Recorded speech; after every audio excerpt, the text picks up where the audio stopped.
Assalamualaikum warahmatullahi wabarakatuh. Selamat bertemu kembali. Kali ini kita masih melanjutkan topik tentang bilangan bulat. Pada topik kali ini kita akan membahas tentang operasi hitung bilangan bulat. Pada video sebelumnya kita sudah tahu bahwa bilangan bulat itu terdiri dari himpunan bilangan bulat negatif, 0, dan himpunan bilangan bulat positif. Nah, hubungan antara kedua bilangan bulat tersebut, jadi bilangan bulat positif dan bilangan bulat negatif, itu dapat kita nyatakan sebagai berikut. Jadi, jika P terletak di sebelah kanan Q, maka P nilainya lebih besar dari Q. Sedangkan jika P terletak di sebelah kiri Q, maka dapat kita katakan bahwa nilai P itu kurang dari Q.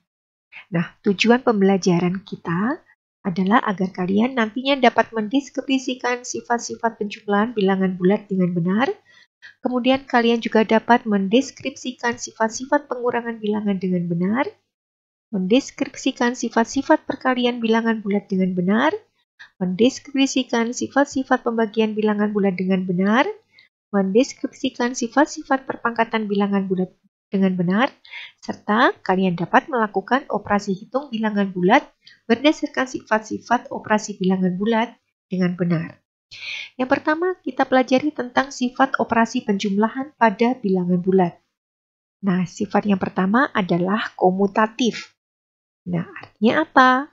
Bahwa untuk setiap A dan B itu bilangan bulat berlaku jika A ditambah B itu akan sama dengan B ditambah A.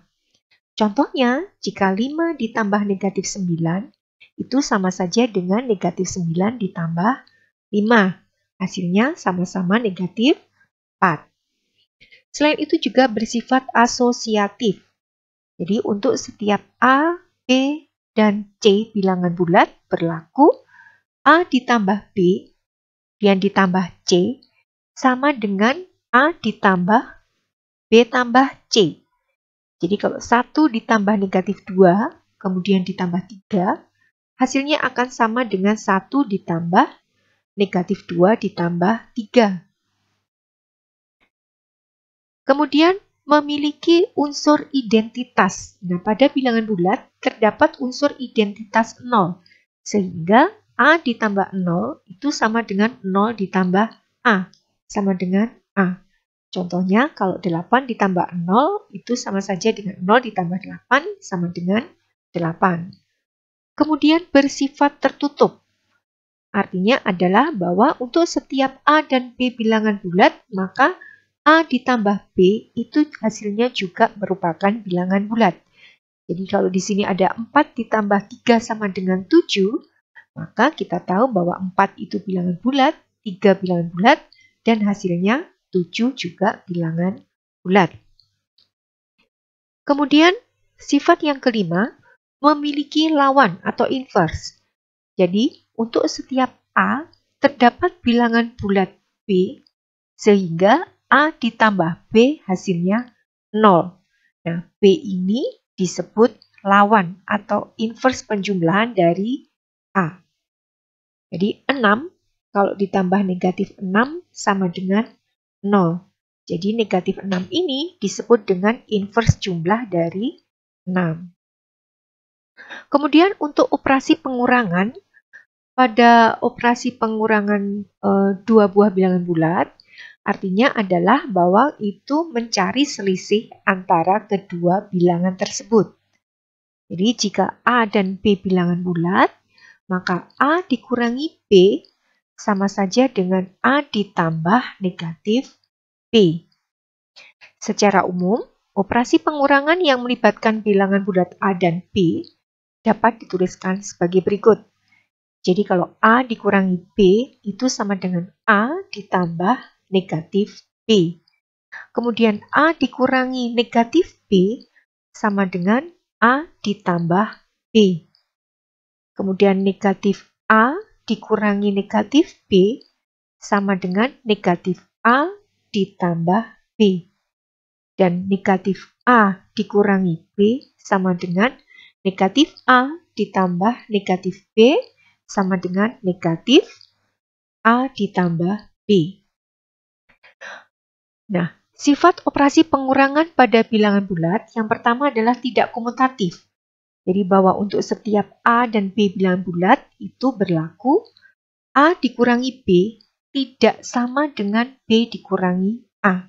Jadi kalau 8 dikurangi 3 tidak sama dengan 3 dikurangi 8. Kemudian tidak asosiatif. Jadi untuk setiap A, B, dan C bilangan bulat, maka berlaku A dikurangi B, kemudian dikurangi C, hasilnya tidak sama dengan A dikurangi B dikurangi C. Contohnya jika 9 dikurangi 2, kemudian dikurangi 4, tidak sama dengan 9 dikurangi 2 dikurangi 4. Selain itu bersifat tertutup. Jadi untuk setiap A dan B bilangan bulat, maka A dikurangi B juga merupakan bilangan bulat. Jadi kalau ada 4 dikurangi 7 sama dengan negatif 3, 4 itu bilangan bulat, 7 bilangan bulat, hasilnya negatif 3 juga bilangan bulat. Kita lanjutkan ke operasi perkalian pada bilangan bulat. Pada operasi perkalian bilangan bulat, artinya adalah penjumlahan berulang dengan bilangan yang sama. Jadi jika N adalah sebarang bilangan bulat positif, maka N kali A sama saja dengan A ditambah A ditambah A ditambah A terus sebanyak N suku. Secara umum, ketentuan operasi perkalian yang melibatkan bilangan bulat A dan B dapat dituliskan sebagai berikut. A kali negatif B sama dengan negatif A kali B. Kemudian negatif A kali B sama dengan negatif A kali B. Yang ketiga, negatif A kali negatif B sama dengan A kali B. Yang keempat, A dikalikan 0 sama dengan negatif A kali 0 sama dengan 0. Dari sini dapat kita katakan bahwa untuk perkalian dua buah bilangan bulat yang berlainan tanda, maka hasilnya negatif. Jika tandanya sama-sama positif atau sama-sama negatif, maka hasilnya adalah positif. Kita lanjutkan ke sifat operasi perkalian pada bilangan bulat. Nah, di sini untuk sifat yang pertama adalah komutatif. Jadi untuk setiap A dan B bilangan bulat berlaku A kali B sama dengan B kali A. Jadi 8 dikalikan 3 sama dengan 3 kali 8 sama dengan 24. Kemudian bersifat asosiatif. Jadi untuk setiap A, B, dan C bilangan bulat berlaku A kali B kali C sama dengan A kali B kali C.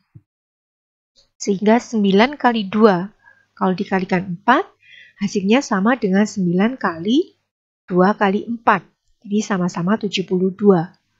Kemudian bersifat tertutup, bahwa untuk setiap A dan B bilangan bulat, maka A kali B juga merupakan bilangan bulat.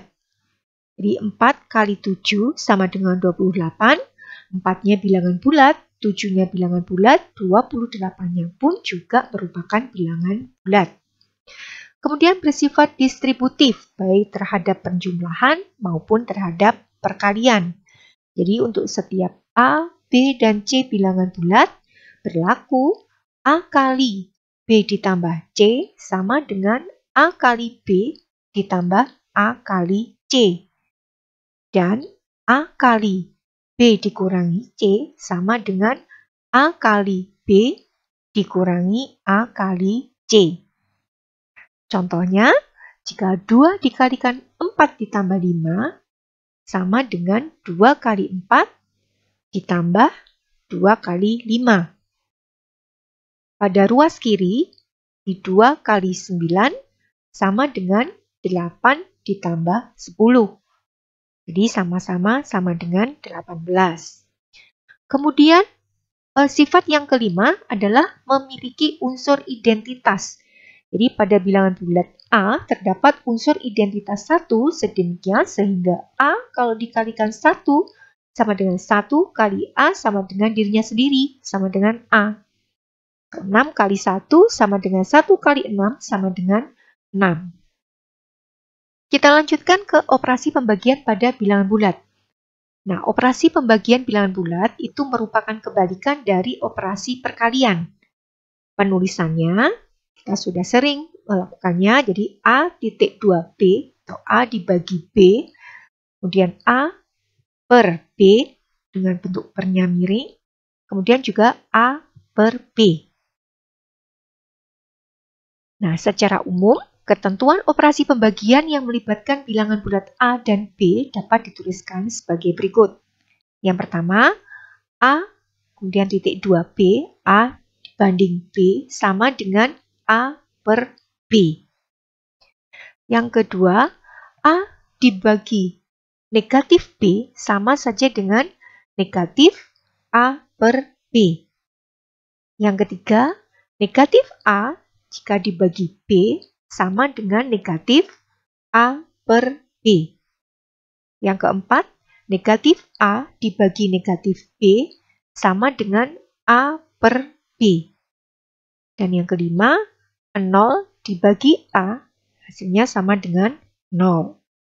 Kemudian sifat operasi pembagian pada bilangan bulat. Sifat yang pertama, tidak komutatif. Jadi untuk setiap A dan B bilangan bulat berlaku A dibagi B tidak sama dengan B dibagi A. Kita lihat contohnya. 6 dibagi 3 sama dengan 2. Di sini 6 bilangan bulat, 3 bilangan bulat.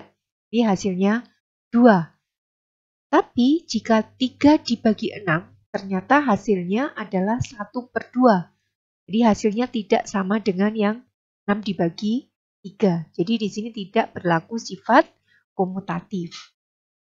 Kemudian tidak bersifat asosiatif. Untuk setiap A, B, dan C bilangan bulat, maka A jika dibagi B, kemudian dibagi C, ternyata hasilnya tidak sama dengan A dibagi B dibagi C. Pada contoh yang kita lihat ini, 8 dibagi 4, kemudian dibagi 2, ternyata hasilnya tidak sama dengan 8 dibagi 4 dibagi 2. Ruas kanan, kita lihat hasilnya adalah 2 dibagi 2, ruas kiri 2 dibagi 2, ruas kanan 8 dibagi 2. Hasilnya adalah 1 tidak sama dengan 4. Kemudian sifat yang ketiga adalah tidak tertutup. Untuk setiap A dan B bilangan bulat, maka A dibagi B itu hasilnya belum tentu merupakan bilangan bulat. Jadi seperti contoh yang pertama tadi bahwa 3 itu bilangan bulat, 6 juga bilangan bulat. Kemudian 3 kalau dibagi 6 ternyata hasilnya adalah 1 per 2 yang bukan merupakan bilangan bulat. Sifat yang keempat adalah tidak berlakunya sifat distributif. Jadi untuk setiap A, B, dan C bilangan bulat berlaku A dibagi B ditambah C tidak sama dengan A dibagi B kemudian ditambah dengan A dibagi C. Begitu juga untuk distributif terhadap pengurangan. A dibagi B dikurangi C tidak sama dengan A dibagi B kemudian dikurangi dengan A dibagi C. Kita lihat contohnya. Di sini 12 dibagi 4 ditambah 2. Hasilnya ternyata tidak sama dengan 12 dibagi 4 kemudian ditambah 12 dibagi 2. Di mana ruas kiri diperoleh 12 dibagi 6, yang ruas kanan 3 ditambah 6. Ruas kiri hasilnya 2, ruas kanan hasilnya 9. Jadi tidak berlaku sifat distributif. Kemudian operasi perpangkatan pada bilangan bulat. Nah, operasi perpangkatan pada suatu bilangan bulat itu artinya adalah perkalian berulang dengan bilangan yang sama. Jadi kalau di sini ada A pangkat N, maka dapat kita artikan jadi A kali A kali A kali A dan seterusnya. Sampai A-nya itu sebanyak N. Sifat-sifat bilangan berpangkat. Jadi di sini ada 5 sifat yang harus kita pahami. Yang pertama, A pangkat M kali A pangkat N. Jadi bilangan pokoknya sama. Itu sama dengan A pangkat M ditambah N. Jadi pangkatnya tinggal dijumlahkan. Contohnya, jika kita punya 2 pangkat 3 dikalikan 2 pangkat 5, itu sama dengan 2 pangkat 3 ditambah 5. Jadi sama dengan 2 pangkat 8. Kemudian, sifat yang kedua, jika A pangkat M dibagi A pangkat N, sekali lagi kita lihat bilangan pokoknya sama, maka pangkatnya tinggal dikurangkan kalau pembagian. Contohnya, jika 3 pangkat 5 kita bagi dengan 3 pangkat 2, maka hasilnya adalah 3 pangkat 5 dikurangi 2, atau 3 pangkat 3, sama dengan 27. Dan sifat yang ketiga, A pangkat M kemudian dipangkatkan lagi N. Maka pangkatnya itu tinggal kita kalikan. Jadi pangkat kalau dipangkatkan lagi, jadi pangkatnya tinggal dikalikan. Sehingga menjadi A pangkat MN. Contohnya, jika 3 pangkat 4 kemudian dipangkatkan 3, berarti sama dengan 3 pangkat 12. Jadi 4 dengan 3 itu pada pangkat tinggal dikalikan. Kemudian sifat yang keempat. Di sini ada perkalian A dengan B, kemudian keduanya dipangkatkan M. Maka sama dengan masing-masing itu dipangkatkan M. Jadi A-nya kita pangkatkan M, kemudian dikalikan dengan B yang juga dipangkatkan M. Contohnya, jika kita punya 5 kali 2 dipangkatkan 3, berarti sama dengan 5 pangkat 3 dikalikan 2 pangkat 3. Sifat yang kelima, kalau nomor 4 tadi sifat adalah tentang keperkaliannya, sekarang pembagiannya. Jadi A dibagi B yang dipangkatkan M, maka baik pembilang maupun penyebutnya masing-masing dipangkatkan M. Contohnya, jika 4/5 dipangkatkan 3, maka hasilnya adalah 4 pangkat 3 dibagi 5 pangkat 3. Nah, sekarang kita masuk ke contoh-contoh tentang bilangan bulat. Contoh yang pertama, suhu air di dalam kantong plastik mula-mula 8 derajat Celcius.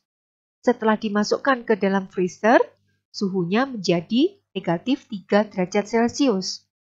Nah, apa yang dapat kalian katakan tentang keadaan ini? Nah, kita lihat di sini, mula-mula suhunya di dalam suhu air di dalam kantong plastik itu kan 8 derajat Celcius. Setelah dimasukkan ke freezer, suhunya menjadi, nah ini, negatif 3 derajat Celcius. Nah, berarti dari keadaan ini dapat kita katakan bahwa suhunya mengalami penurunan sebesar berapa? Jadi dari 8 ke negatif 3. Berarti suhunya mengalami penurunan sebesar 11 derajat Celcius. Contoh yang kedua, Resa membeli beberapa pensil warna 2 sisi untuk disumbangkan di sebuah yayasan belajar dekat rumahnya. Nah, setiap satu dus itu berisi setengah lusin pensil. Harga sebuah pensil Rp2.500. Jika Resa membeli 30 dus, maka berapa harga yang harus ia bayarkan? Nah, jadi dari sini kita tahu bahwa satu dus itu isinya ada 6 pensil. Nah, berarti untuk 30 dus itu terdapat 30 kali 6 sama dengan 180 pensil. Jika harga pensil, satu pensil itu Rp2.500, maka harga yang harus dibayarkan untuk 180 pensil adalah 180 kali 2.500, sama dengan Rp450.000. Jadi Resa harus membayar uang sebesar Rp450.000. Contoh yang ketiga, diketahui suhu pada ketinggian 300 meter di atas permukaan laut adalah 34 derajat Celcius. Setiap ketinggian naik 100 meter, itu menyebabkan suhunya turun 2 derajat Celcius. Pada saat yang sama, jika Resa naik pada ketinggian 1.300 meter, nah berapa suhu pada ketinggian tersebut? Nah, di sini kalau kita lihat pada ilustrasinya, pada ketinggian 300 meter, suhunya adalah 34 derajat Celcius. Kemudian, kalau semakin naik, setiap 100 meter ya, suhunya turun 2 derajat Celcius. Nah, berapa suhu pada ketinggian 1.300 meter? Nah, di sini kita lihat bahwa kenaikannya dari 300 meter ke 1.300 meter adalah 1.300 dikurangi 300. Dan kita menghitung suhunya, berarti mulai dari 34 derajat Celcius itu. Sehingga suhu pada ketinggian 1.300 meter itu adalah 34 derajat ya, ditambah, nah ini, negatif 2 kali 1.300 dikurangi 300 dibagi 100. Kenapa negatif 2? Karena suhunya mengalami penurunan 2 derajat Celcius pada setiap 100 meter tadi. Sehingga setelah kita lakukan perhitungan, diperoleh suhunya adalah 14 derajat Celcius. Jadi pada ketinggian 1.300 meter, suhunya adalah 14 derajat Celcius. Nah, untuk contoh-contoh yang lain, bisa kita lihat nanti pada video tentang soal-soal bilangan bulat. Nah, sebelum Ibu akhiri, Ibu ingatkan agar kalian selalu meningkatkan ibadah kalian, tetap semangat belajar dan selalu menerapkan 5M. Memakai masker, mencuci tangan dengan sabun dan air mengalir, menjaga jarak, menjauhi kerumunan, dan mengurangi mobilitas. Wassalamualaikum warahmatullahi wabarakatuh.